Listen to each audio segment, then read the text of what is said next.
30 months since we've seen you inside the cage. For people that maybe weren't following along, that they don't know where you went, what were these past couple of years like for you? Man, it was tough. I had a neck injury, so I was out for a little bit. For 2 years, I wasn't medically cleared by the UFC. I felt okay. I was still training, so I'd be able to go some cool trips. Got to go to Thailand. Lived in Thailand for a little bit, training Muay Thai, so better in my kickboxing, my stand-up. Went to Holland, trained a little bit in Amsterdam, in Majiro Gym, Kyoko Gym. So Dutch have some good kickboxing. Still over at American Top Team, training hard. But even though I haven't been medically cleared and I haven't been fighting, I've still been training hard. So I just can't wait to get back in there. And how frustrating was that, obviously, to be, in your mind, healthy training and then not be cleared? Was that? Yeah, it's the most frustrating thing. The only thing worse is not being able to train. But, yeah, it's definitely tough because you do all this work and you don't see any progress. But that's why I'm so excited to come back and shine in Boston Friday night, because I get to see all that last 2 years of hard work and dedication and, going to put it on TV for you guys. How does this fight week compare to the last time in Boston? Because you had an opponent switch up. You had to fight Kyle Bochniak, and now you've had plenty of notice for this fight. Have you been able to enjoy it a little bit more? Oh, yeah, for sure. This is my third time at the Garden. I'm undefeated at the Garden. I'm undefeated in Boston, 7-0 in Boston, 5-0 at CES, 2-0 in UFC at the TD Garden. So, man, I'm definitely looking to keep my unbeaten streak home in Boston. And you mentioned CES. That's where you carved out your name and got to the UFC. And Bermudez is a Cage Titans guy. Do you sort of feel like you're carrying that CES flag heading into the fight? For sure. I think Manny fought in CES a couple times, but I think definitely, I'm always representing. Those guys helped build me up, CES a lot. I love Jeremy Birchfield and those guys. Those are a huge part of my success in getting to this point in the UFC and building me as a fighter. So I always appreciate them. We got a New England versus New England matchup here. I know you train in American Top Team. Have you ever had any sparring with Manny or anything like that? No, he's one of the guys I haven't. I've trained with almost all the guys. Trained with Devin Powell, Joe Lozon, Rob Font. Never trained with Kelvin Cater, but I train with a lot of the Boston guys. Go over Sid Yatong sometimes with Mark Delgrati. But man, this is I really think this is a really cool, interesting fight. I feel like they keep putting me against Boston guys. They keep or New England guys and taking them out. My other win was against Sean Soriano, who is originally from Providence. He trains over at the Black Stallions with Henry Hoof. But definitely, I think, that's what it is. I think I'm ready. And the big thing about him is his ground game. It's no secrets there. Probably what he's going to want to do with you. Do you feel comfortable if the fight hits the mat that you can go? Yeah, that's the thing everyone keeps saying. I just feel like he's a one-trick pony. I'm a black belt in Brazilian Jiu-Jitsu, and I train at American Top Team with the best fighters on the planet. There's no doubt in the skills. I got guys over from Brazil, training my jiu-jitsu every session.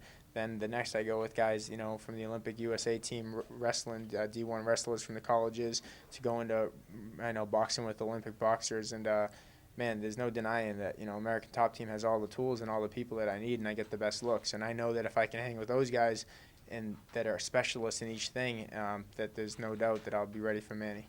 Have you talked to your friend, Boston Bruins forward Brad Marchand this week? Because obviously he's for the Bruins, and you guys, I know, keep in touch. Yeah, I just missed the game the other day. I just sent him a text to invite him to the game, so hopefully we can get him tickets and see him there. I don't know if he has a game or not, but definitely would like to see Brad there at the game. Are you going to – they're playing the night before you guys. Oh, no way. Yeah, against the Lightning. Are you going to go? No way.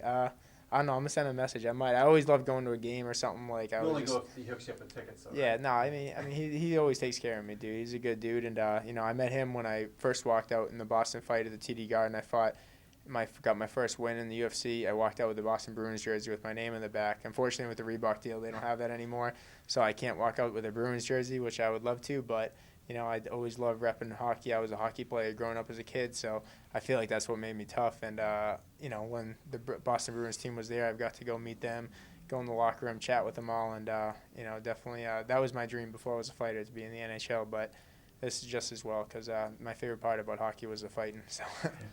How different is it being in the Garden as an athlete instead of a fan? Because there's that infamous story with the flag and the Montreal thing. Yeah. How different is it being the actual athlete as opposed to being the fan? Man, it's amazing. I used to go to the Garden as a little kid, or when the Celtics played and the Bruins as a little kid, just watching from the nosebleeds. So to be, and I always would look down at the ice and just wish, like, man, I wish I could be playing in there with these guys. And to have that dream come true and be able to make that walk a few times and be able to walk out of that tunnel with a Rosa jersey is a dream come true. And, man, now I'm just comfortable now. I'm ready. I'm focused.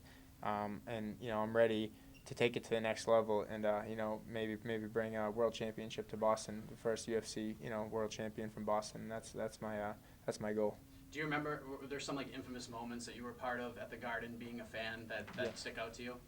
Yeah, definitely. I mean, I remember when the Bruins were playing the Canadians. I told that story before. I remember Mark Savard scored the game-winning goal in overtime. I was like one of the best playoff games to clinch the series, and there was these Canadian fans holding the flag in front of me the whole time, blocking my view at some points. Drunk as hell. So I just remember grabbing the flag and just running with it. And it was just instinct, man. I don't know. I was so pumped, getting chased. I remember running down the flights of stairs at the Garden, just jumping like sets of 10, 15 sets of stairs, just running from these guys, and got away with the flag. And I just remember having that as like my trophy for that. Charles, you've been out for, as no one said, 2.5 years. You ever doubt that this moment would come again? No, I mean, at first, I had that moment when the doctor said, you should consider, hanging it up, and that definitely was like, almost like brought tears to my eyes when he said that.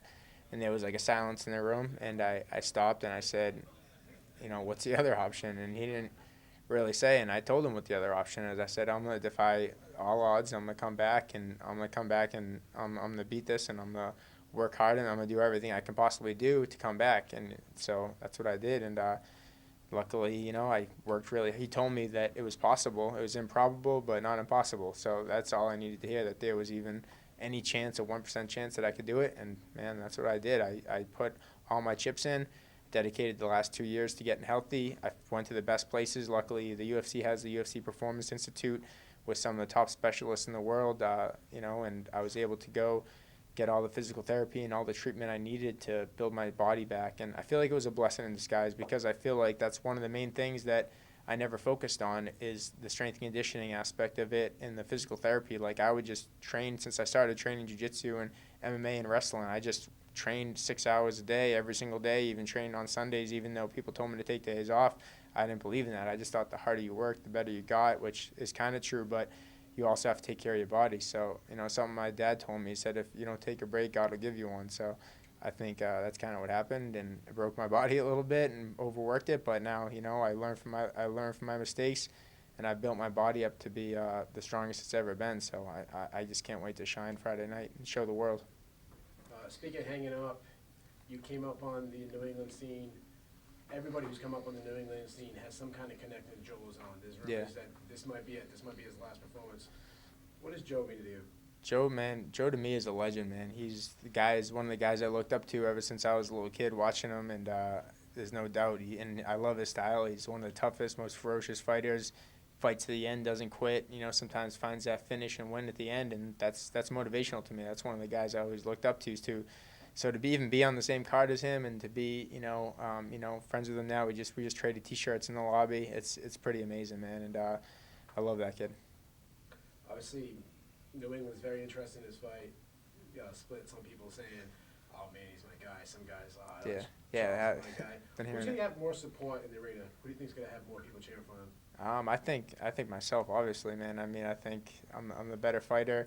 I got over 50 cousins, you know what I'm saying? So all their friends and people, there's no doubt about it. I just think there's a huge following, for both of us, for sure, and we're both going to bring it. And I think either way, no matter what happens, the fans always chant my name, you know what I'm saying, in the fight, because it usually ends up being a great fight. So I remember when I fought in Mexico City, I was against 25,000 Mexicans and maybe just my dad and mom in the crowd. And by the end of the fight, the fans would chant my name. So no matter where I am, that's how I fight. I think we win over the fans no matter what. But the fact that I'm in Boston, they're already on my side. It's a good start. Obviously, you train up here sometimes, mostly in Florida. But you train up here. I know there's no animosity between you and Manny. Any chance after the fight you say, "Hey man, we haven't ever trained together. Let's train a little together." Yeah, there's always a chance, but right now it's business, man. I'm going there to take his head off. Right now it's war for me. So the black flag's raised, and I'm coming for his head. So With everything that's happened in 30 months, you potentially being told that you may not be able to do this again, how much more do you appreciate these moments heading into this fight? Oh man, that's the best feeling. The best feeling is knowing that I didn't quit and I didn't give up, and I worked really, and the amount of hard work that I put in to get to this point it just makes it all that much sweeter when I get my hand raised Friday night. All right, thanks, Ross. Cool. Thanks, Thank you Josh. guys. Appreciate you.